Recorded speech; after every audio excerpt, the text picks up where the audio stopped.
Final week, last 3 games, and it's kind of a unique scheduling situation in terms of first time we've seen Indiana. Was really glad to kind of get back into routine after a long layoff against Nebraska, and then get right back on the road. I thought, obviously, stating the obvious, Allen going 6 of 8 from 3 was nice to see. We get to see that often in practice. And then I thought that Andres Feliz, quietly with his passing, 7 assists, was tremendous. DeMonte with his passing. It's some great, just simple basketball plays that weren't scripted out of offense, that were just reads, and it was nice to be able to make some of those plays. And then I thought in the first half defensively, we were really sharp. One of the big keys was taking the 3-point line away from them. We held them to 5, and we were much better at doing that than we were in the first game. So, on to Indiana, one of the outstanding freshmen in our league, in Jackson-Davis, excuse me. He's had a phenomenal year. Fennessy at the point is an outstanding lead guard. They've got a kind of a elite scorer in Green off the bench that can really get going from 3. And then Joey Brooke inside has been he's really skilled, can score with either hand. So this is a big Indiana team. They're physical. Archie does a great job defensively. This team is as solid defensively as any team in the league. So there should be a really physical, good Big Ten basketball game. Brad, do you and your team remember the game against Indiana here last year? Yeah, I mean the veterans do. Kofi has no idea what's going on, but we're so different defensively now that there's not a lot of similarities from our standpoint in that.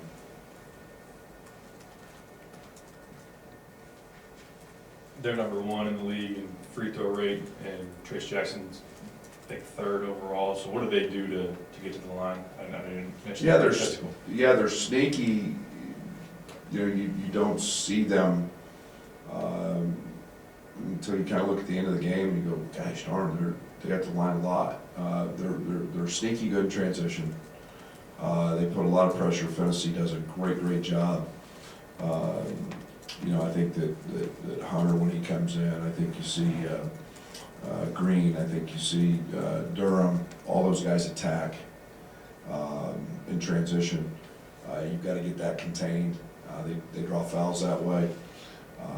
They're aggressive in their post-ups.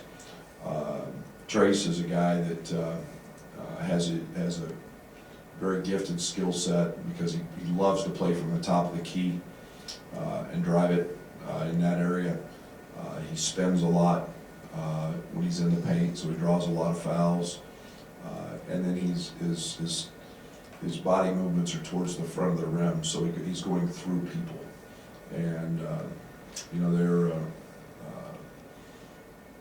it's been an effective tool for them is getting to the foul line.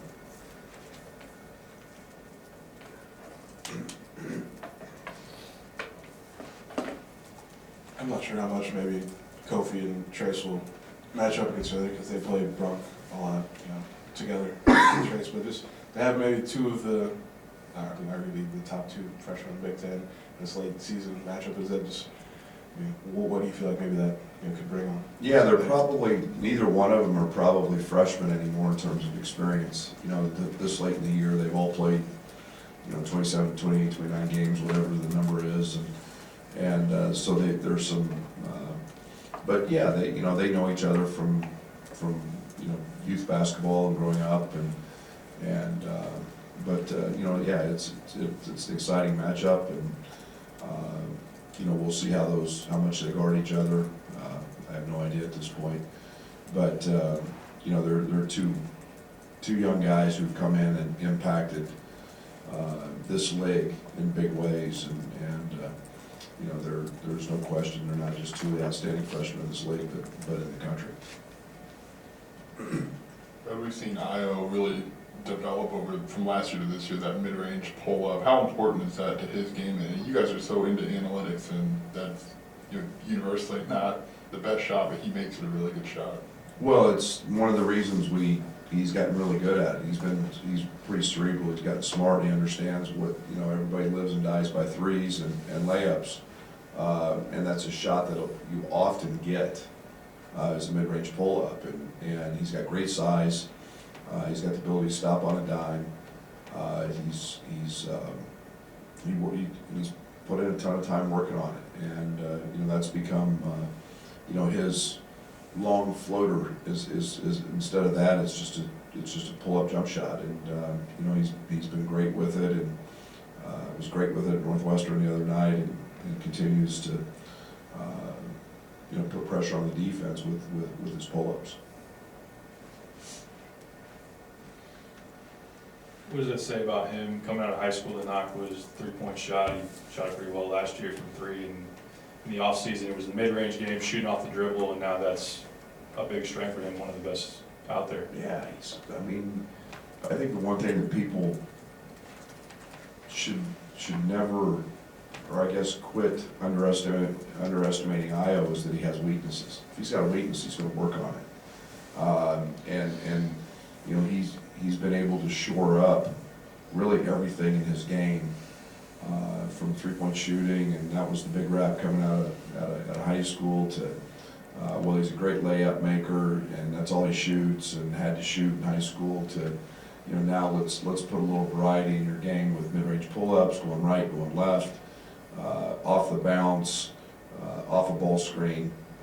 Those are all things that he's worked extremely hard on to master and to get better at. So there's nothing. People keep telling Io he can't do something, he goes out and proves them wrong, and that's kind of that young man's mentality. Kofi mentioned the other night about playing AAU with Allen and playing against him in high school. I was wondering what your recruiting process is when you go to look at guys, and if you're looking at, could these guys play together? What's the chemistry type thing? How's he going to feel comfortable with maybe both? How are we going to feel comfortable with both of these guys? How does that go into your mindset when you go out and look at a kid? Yeah, it's more about character than it is any of that. I think that when you look at the individual character piece and you find out, what a good guy Kofi is, and what a good kid Allen is, or it just you feel really comfortable in that. I think you're sensitive to certain things that may or may not be relevant, but I think when you dive in individually to the character piece of each kid, and that's the most important piece for us. Do you have an opinion on the evolution of Justin Smith as a defensive stopper? Yeah, he's so athletic that he can guard multiple positions. He plays multiple positions. He's 6'6", 6'7". He's got a great body, and he's a guy that I think they feel very confident that he can guard anybody from point guards to centers, and that's a nice versatility to have, and he's done that very well for him. I think kind of just a quirk in the schedule where you've had first games against Nebraska, Indiana coming up, Ohio State coming up. Is that maybe a good thing, or there's maybe no preconceived notion heading into the game because you don't have this memory of the earlier one, or I'm not sure how you kind of view that. Yeah, it's a little unique in just the standpoint that a lot of times you're seeing a team for a second time once you get into February or March, and there is some familiarity. Now it's new, so guys have to really, really be dialed into scouting report and personnel, and you know, it's you know, it is what it is. I don't try to make too much out of it. It's the next game on the schedule. We're gonna prepare for them just the way we have, and you know, we told our guys, hey, it's the first time we've seen them, so let's be dialed in, and you know, let's know what tendencies are, and you don't have that game time experience that you had from the first time playing. Obviously, tomorrow's the first day of March. You're no stranger to the NCAA tournament, having been there 4 times. What similarities or attributes do you compare to some of your past teams that made the NCAA tournament to this one right here? Well, I think the obvious is we keep wanting to get better. You know, we've always taken great pride in playing, being an everyday guy, getting better every day, never staying status quo. And you know, I think we saw that. We saw the evolution in Allen. We saw we saw Kofi hit just a little bit of a wall, so to speak. Now, you know, he's been phenomenal again. Guys are staying dialed in. Our practices have been really, really positive. There hasn't been any down days in terms of practice. So, you know, I think that's been the one consistent thing is in all those other 4 teams was we continued to work and get better, and they got stronger in the weight room. They kept training, we kept pushing, and you know, it gets to, when you get to March, it's you know, a lot of cases it's lose and go home. So you know, it's kind of, you know, let it all out and let's go have fun and try to keep it light in terms of that and having fun and understand the importance of each day of trying to get better. This Illinois-Indiana rivalry has been pretty heated in the past. Where do you think it sits right now? Well, I think, you know, it's 2 of the best programs in the history of college basketball. And so there's always going to be tremendous history. There's always going to be a moment or 2. There's going to be, you've got, you know, great coaches that have been at both places.